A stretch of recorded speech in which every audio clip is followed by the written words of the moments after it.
मैं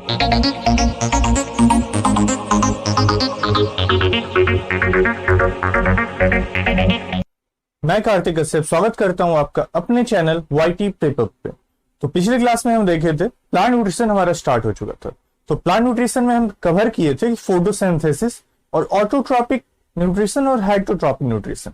autotrophic nutrition में plants कैसे न्यूट्रिएंट्स लेगा और हेटरोट्रॉपिक को हम सबको देखना बाकी है। ऑटोट्रॉपिक हम फोटोसिंथेसिस देख रहे थे। तो फोटोसिंथेसिस में हम देखे थे कि मतलब कैसे रिएक्शन होता है। अब हम उसका देख लेते हैं आज स्टेप्स ऑफ रिएक्शन क्या होगा। पिछली क्लास में हम ये भी देखे थे रिएक्शन कहाँ हो रहा था फोटोसिंथेसिस का। तो आज उसके आगे जो कुछ इंपॉर्टेंट फैक्ट्स है ऑटोट्रॉपिक न्यूट्रिशन का या फोटोसिंथेसिस का, उसको हम आज कंप्लीट कर लेंगे। तो सबसे पहले हम आज कवर कर लेते हैं स्टेप्स ऑफ फोटोसिंथेसिस। तो यहां पे एक रिएक्शन है जिसके नाम से सभी कोई जानते होंगे। एक डार्क रिएक्शन होता है, एक लाइट रिएक्शन होता है। इस रिएक्शन में मैक्सिमम अगर मैं बायो के स्पेशली स्टूडेंट्स से बात कर लूं तो अगर कोई बायो से भी पढ़े हुए हैं उनको भी इस रिएक्शन में प्रॉब्लम हमेशा होता है। लाइट रिएक्शन क्या होगा, डी रिएक्शन क्या होगा, कंफ्यूजिव है थोड़ा, इसीलिए से कंफ्यूजन इसमें ज्यादा होता है। तो मैं आपको ऐसे ट्रिक से बताऊंगा, ऐसे तरीके से कि आपको एकदम आसानी से सब कुछ समझ में आएगा। अगर आप मैथ्स के भी स्टूडेंट हैं, अगर आपका मेन सब्जेक्ट मैथ्स भी है, आप फिर भी रेलवे के प्रिपरेशन कर रहे हैं, तो भी आपको अच्छे से एकदम समझ में आएगा। बस धैर्य के साथ बैठे रहिए साथ में। तो स्टेप्स ऑफ फोटोसिंथेसिस में देखें तो पहला रिएक्शन हमारा क्या होगा, स्टेप 1 का बात करें तो ये होगा हमारा light reaction.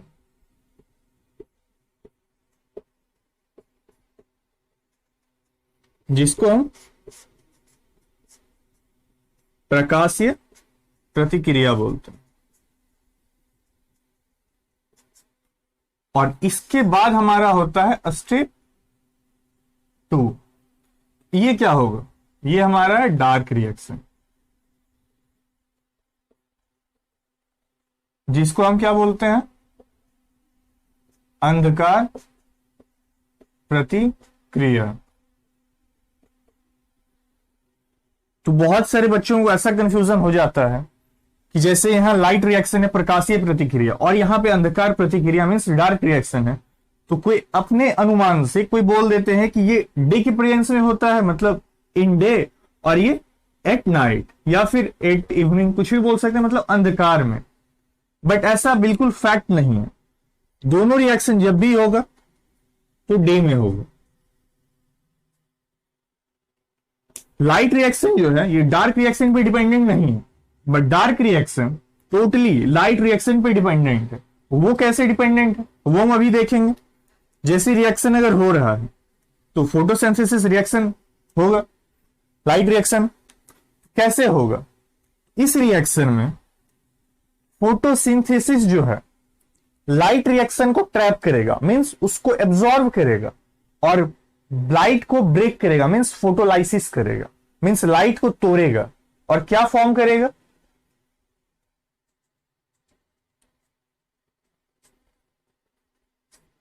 Photolysis takes place and convert into the energy. यहां पे कन्वर्ट इनटू द एनर्जी कर दिया, ऊर्जा में बदल दिया। मीन्स प्रकाश को तोड़ करके ऊर्जा में बदला। ठीक है, प्रकाश को तोड़ना, photolysis takes place and convert into the energy. Means प्रकाश को तोड़ा और उस प्रकाश का जो टूटा टुकड़ा से एनर्जी में कन्वर्ट किया था। एनर्जी का फॉर्म क्या क्या होता है, एनर्जी का फॉर्म एटीपी और NADPH2। तो यहां तक समझ में आया होगा। इरेज कर लेते हैं, उसके बाद हम और इसके आगे बात करते हैं। और जितना हो सके उतना क्वेश्चन नहीं, जितना क्वेश्चन आएगा आपके लिए उतना बेटर रहेगा, एग्जाम में उतना आपका इंप्रूवमेंट होगा।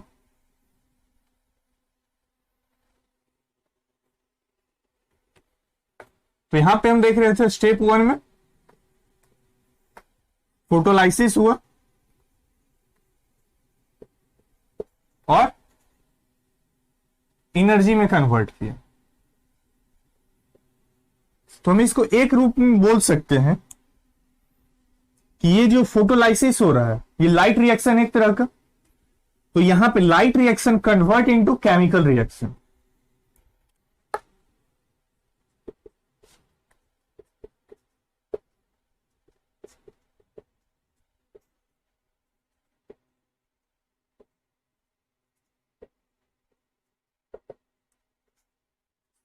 तो क्या हुआ, प्रकाशीय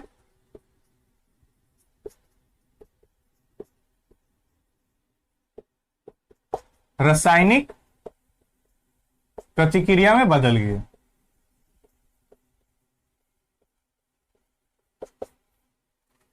प्रकाशीय प्रतिक्रिया रासायनिक प्रतिक्रिया में बदला। यहां फोटोलाइसिस हुआ, मींस लाइट टूटा और एनर्जी को फॉर्म किया। तो एनर्जी को क्या फॉर्म किया, अभी जस्ट बताए थे, एटीपी जो कि एनर्जी का फॉर्म है, और NADPH2।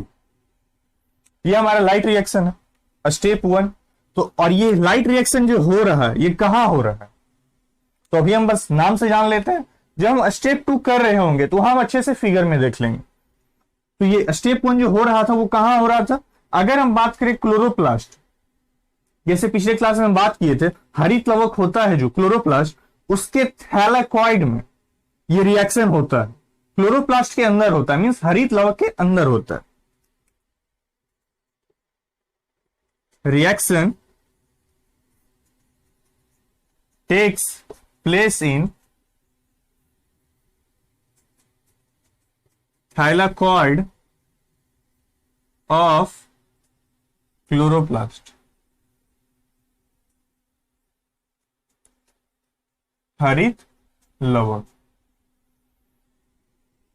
मीन्स रिएक्शन कहां हो रहा था, हरित लवक के थाइलाकॉइड में के अंदर होता है ये रिएक्शन।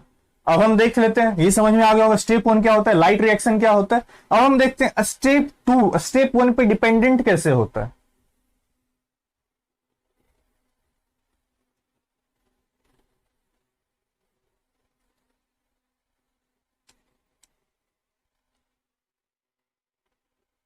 अब ये हमारा स्टेप 2 मींस स्टेप 1 जब कंप्लीट होता है तो स्टेप 2 में हम पहुंचते हैं, जिसको हम अगर बात करें इसको हम बोलते हैं डार्क रिएक्शन।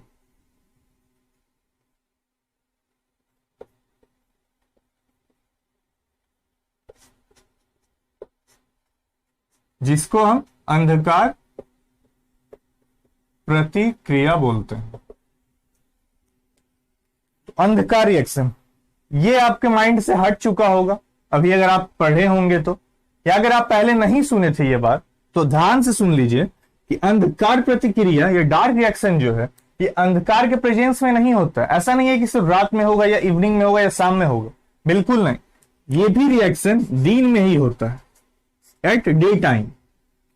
अगर होने का बात करें किस समय में होता है तो ये भी दिन में ही होता है, रात में नहीं होता है। बट अंधकार इसका नाम क्यों पड़ा, क्योंकि इसमें जो होता है फोटोलाइसिस नहीं होता, means break down of light नहीं होता है। और ये जो यहां एनर्जी फॉर्म हुआ था वही एनर्जी का यूज करके ये अपना ग्लूकोज को फॉर्म करेगा। तो इसीलिए से इसका नाम अंधकार प्रक्रिया पर। Do not break of light. और यहां हम ये भी लिख सकते हैं इस पॉइंट के बदले, फोटोलाइसिस यहां पे नहीं होता, मींस लाइट को तोड़ने का काम नहीं होता, प्रकाश को नहीं, प्रकाश जो है टूटता नहीं है। और उसके बाद जो हमारा तीसरा पॉइंट होगा वो क्या होगा, यहां जो एनर्जी फॉर्म हुआ था एटीपी और NADPH2, स्टेप 1 में जो हमारा लास्ट प्रोडक्ट था एटीपी और NADPH2, वही एटीपी और NADPH2 यहां पे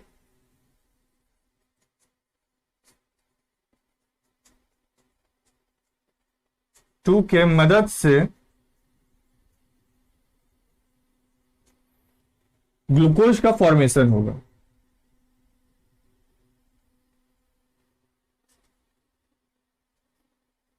ग्लूकोज का फॉर्मेशन। तो समझ में आया होगा कैसे लाइट रिएक्शन डार्क रिएक्शन पे कैसे डिपेंडेंट है। लाइट रिएक्शन अगर इंडिविजुअली बात करें वो स्टेप 2 पे डिपेंडेंट नहीं है, मींस डार्क रिएक्शन पे वो डिपेंडेंट नहीं है। बट डार्क रिएक्शन का अगर बात करें तो dark reaction totally light reaction पे डिपेंडेंट है। कैसे? अगर यहां पे स्टेप 1 में एनर्जी फॉर्म नहीं होता तो हमारा डार्क रिएक्शन कंप्लीट नहीं होगा।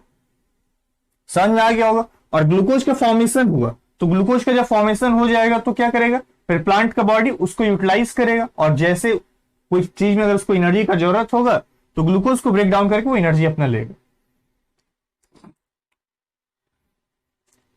तो ये रिएक्शन हो कहां रहा होगा, जैसे अगर वहां का हम बात किए थे कि हरित लवक के अंदर थैलाकॉइड जो है उसके अंदर रिएक्शन हो रहा था, तो यहां पे स्टेप 2 में कहां रिएक्शन होगा, तो यहां भी रिएक्शन हमारा होगा हरित लवक के अंदर ही, मींस क्लोरोप्लास्ट के अंदर ही। तो क्लोरोप्लास्ट के अंदर अब कहां होगा, तो क्लोरोप्लास्ट के अंदर स्ट्रोमा के अंदर होगा। ठीक है, तो ये भी आपको लगभग डार्क रिएक्शन समझ में आ गया होगा। बस अब हम एक क्लोरोप्लास्ट का एक फिगर ड्रॉ कर लेते हैं और उसके माध्यम से हम देखते हैं कि स्ट्रोमा कहां हो रहा है, होता कहां है, और ये थैलाकॉइड जो था लाइट रिएक्शन जो करवा रहा था या लाइट रिएक्शन जहां टेक्स प्लेस कर रहा था वो क्या होता है और कहां पे वो होता है। जितना हो सके उतना अधिक से अधिक क्वेश्चन बनाइए,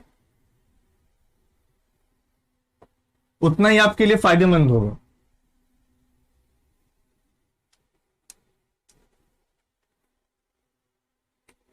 अगर बात कर लेते हैं, ये हमारा क्लोरोप्लास्ट है,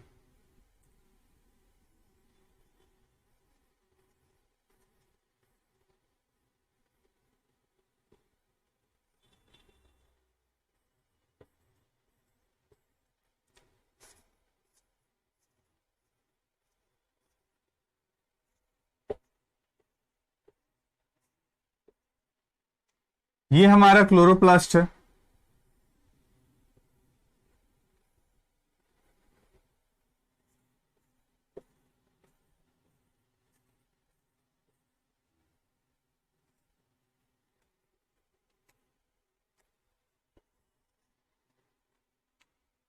तो क्लोरोप्लास्ट का ये जो एक डिस्क लाइक अगर सिंगल डिस्क का हम बात कर लें, ये जो सिंगल डिस्क दिख रहा है आपको, तो ये हमारा थैलाकॉइड है। और ये फिगर का अगर पूरा हम बात कर लें, ये क्लोरोप्लास्ट का हमारा फिगर, जिसको हम हरित लवक बोलते हैं, जिसको हम हरित लवक बोलते हैं। और अगर हम थैलाकॉइड का पूरे ब्रांच का बात कर लें, पूरे गुच्छे का बात कर लें, इसका नाम ग्रैनम होगा। क्या होगा? ग्रैनम। तो स्ट्रोमा कहां है?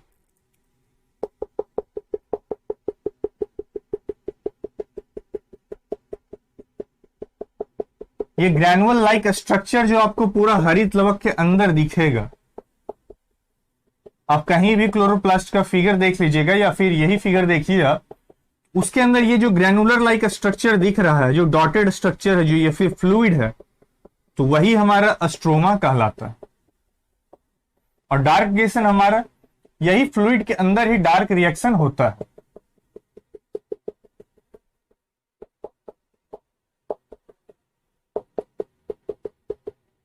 तो ये जो फ्लूइड लाइक स्ट्रक्चर है यही हमारा स्ट्रोमा है, फ्लूइड इनसाइड क्लोरोप्लास्ट। और अगर ये इस मेम्ब्रेन का अगर हम बात कर लें तो ये डबल मेम्ब्रेन होता है स्ट्रक्चर। तो ये हमारा हो गया आउटर मेम्ब्रेन, बाहरी परत हो जाएगा, और ये हमारा हो जाएगा इनर मेम्ब्रेन। तो समझ में आ रहा होगा आप सभी को फिगर कि रिएक्शन कहां हो रहा था। थाइलाकॉइड ये जो डिस्क लाइक स्ट्रक्चर है, ये सिंगल डिस्क, एक सिंगल जो ग्रैनम फॉर्म किया है, ये सिंगल डिस्क जो है, तो सारा सिंगल डिस्क के अंदर लाइट रिएक्शन हो रहा होगा। थैलाकॉइड क्या करता है? लाइट रिएक्शन में मदद करता है, मीन्स प्रकाशीय प्रतिक्रिया में मदद करता है। और ये जो फ्लूइड लाइक स्ट्रक्चर जो भरा हुआ है क्लोरोप्लास्ट के अंदर, ये स्ट्रोमा है। और ये स्ट्रोमा किसमें मदद करता है? तो स्ट्रोमा मदद करता है हमारा डार्क रिएक्शन में।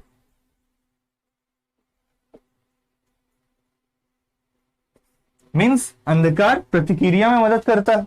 तो यही था हमारा लाइट रिएक्शन और डार्क रिएक्शन, जो कि एक दूसरे पे डिपेंडेंट है। लाइट रिएक्शन जो है डार्क रिएक्शन पे डिपेंडेंट नहीं है, बट डार्क रिएक्शन जो है कंप्लीटली लाइट रिएक्शन पे डिपेंडेंट है। तो अब हमारा कुछ फैक्चुअल जानकारी होगा जिससे कि डायरेक्ट क्वेश्चंस आता है, उसको हम अब देख लेते हैं। हो सकता है कि आपके सेट्स में आए, जैसे कि कुछ फैक्चुअल होगा कि किसमें ज्यादा होता है फोटोसिंथेसिस, किसमें ऑक्सीजन ज्यादा इवॉल्व होता है। इसी टाइप्स का कुछ फैक्चुअल जानकारी है, उसको हम कवर कर लेते हैं।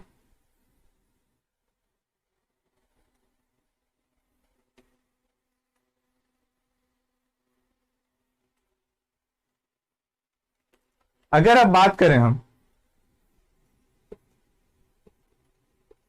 फोटोसिंथेसिस मीन्स संश्लेषण,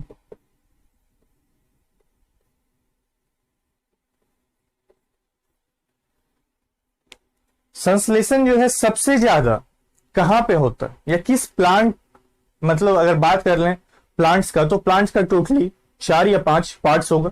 एक आपका सबसे पहला थैलोफाइटा हो जाएगा, दूसरा ब्रायोफाइटा, तीसरा टेरिडोफाइटा, फिर स्पेरमेटोफाइटा। 4 अगर हम बेसिस पे बात करें डिफरेंट टाइप्स ऑफ प्लांट्स पे, तो उसमें 5 हो जाएगा आपका थैलोफाइटा, ब्रायोफाइटा, टेरिडोफाइटा, उसके बाद हो जाएगा आपका जिम्नोस्पर्म, फिर एंजियोस्पर्म। तो इस तरह अगर हम टोटल उसके बॉडी के लाइफ के बात कर लें, लाइफ के बारे में, तो उसके बेसिस पे इसका 4 पार्ट्स में डिवाइडेड है। तो उस बेसिस पे फोटोसिंथेसिस जो है सबसे ज्यादा किस प्लांट ग्रुप में होता है? ऑप्शन आपका ए होगा थैलोफाइटा, जिसको हम एल्गी बोलते हैं। दूसरा ब्रायोफाइटा, हिंदी में भी आपको यही मिलेगा नाम, ब्रायोफाइटा को ब्रायोफाइटा ही हम बोलते हैं। Option D Spermatophyta.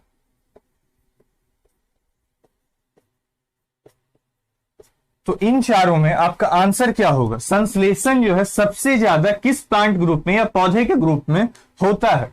तो ऑप्शन ए हमारा एल्गी या थैलोफाइटा, दूसरा ब्रायोफाइटा, तीसरा टेरिडोफाइटा और चौथा हमारा स्पर्मेटोफाइटा। ये फैक्चुअल जानकारी है। ये सारा भी सवाल जो हम पूछेंगे, या फिर हम अगर फैक्चुअल जानकारी, अगर फैक्ट टू दी पॉइंट अगर हम बात करेंगे, तो ये सारा बहुत इंपॉर्टेंट है। इसको रिवाइज करने में या याद करने में आपको मुश्किल से आधा घंटा लगेगा, बट इतना श्योर है कि हो सकता है इससे क्वेश्चन आपको आ जाए। तो इसका आंसर होगा हमारा थैलोफाइटा, एल्गी जो है इसमें संश्लेषण सबसे ज्यादा होता है। अगर हम इस तीनों ग्रुप के बारे में अगर बात करें, तो थैलोफाइटा या फिर एल्गी सबसे ज्यादा होता कहां पे है, मींस मिलता कहां है? तो ये कंप्लीट एक्वेटिक प्लांट्स होता है।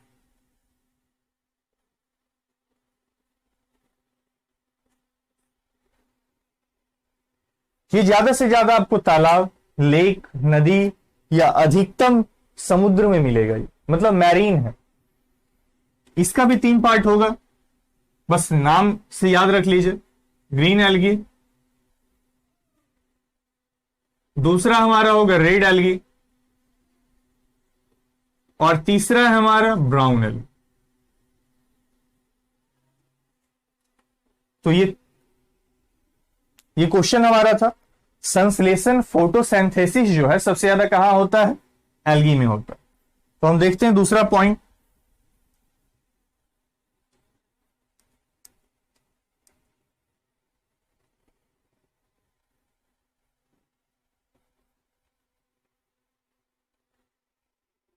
Chlorophyll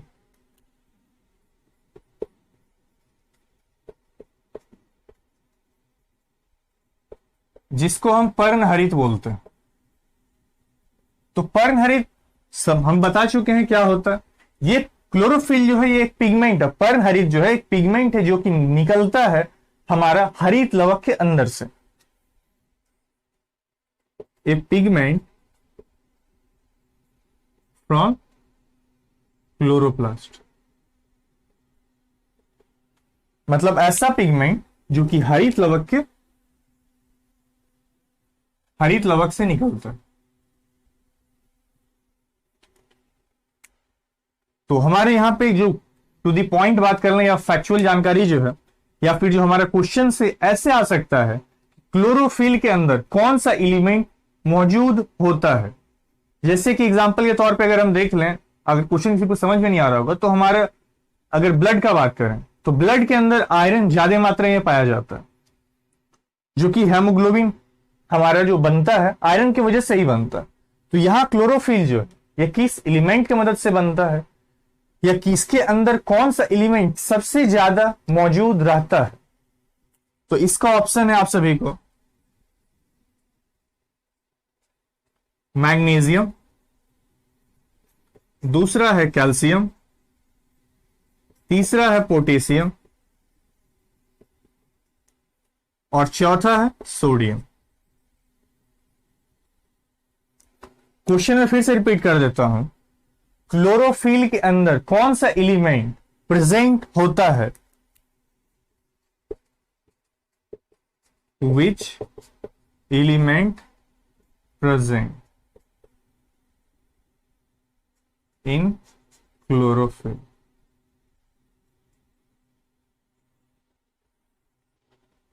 which element present in chlorophyll, तो इसका आंसर हमारा मैग्नीशियम होगा, यही प्रेजेंट होता है। ये काफी इंपॉर्टेंट क्वेश्चन है, ये लगभग 3 बार क्वेश्चन ये रिपीट हो चुका है आरआरबी एनटीपीसी में।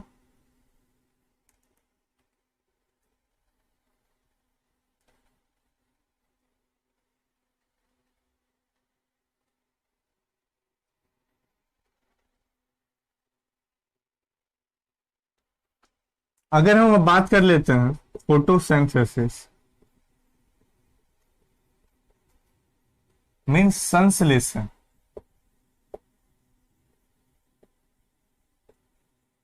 सबसे ज्यादा किस लाइट में होता है। हम सभी पढ़े हैं कि विबग्योर मीन्स व्हाइट लाइट में 7 लाइट प्रेजेंट्स होता है, और हमारे इन्वायरमेंट में भी टोटली 7 लाइट प्रेजेंट्स हैं, मीन्स विबग्योर। और इसका तो कलर सभी को पता होगा, वॉयलेट,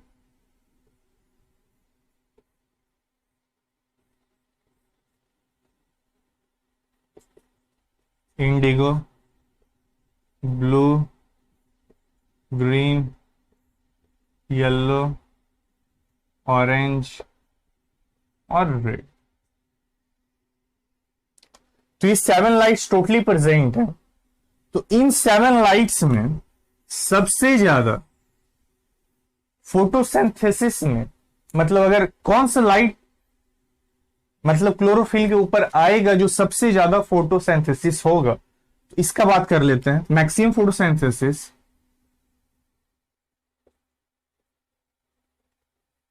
मैक्सिमम फोटोसिंथेसिस तो किस लाइट के प्रेजेंस में होगा, अगर हम बात करें तो इसका आंसर हमारा होगा व्हाइट।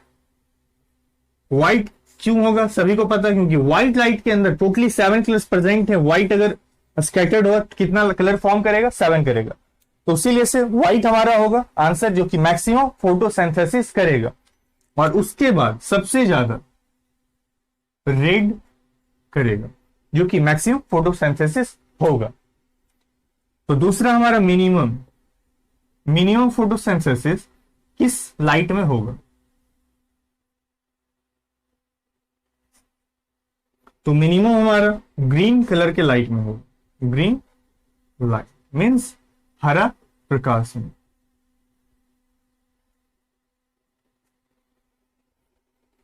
अब फोटोसिंथेसिस का वेवलेंथ का बात कर लें, तो कितना से कितना वेवलेंथ होता है फोटोसिंथेसिस में।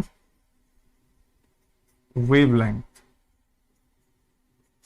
तो वेवलेंथ इसमें टोटली जो मिलता है हम सबको देखने को, ये होता है 400 to 700 nm। ठीक है फ्रेंड्स, तो फोटोसिंथेसिस आपको अच्छे से समझ में आ गया होगा, जो कि जितना भी फैक्चुअल जानकारी है जो कि आपके एग्जाम में आ सकता है वो सारा मैं आपको बता चुका हूं। और ऑटोट्रॉपिक न्यूट्रिशन भी यही कंप्लीट होता है।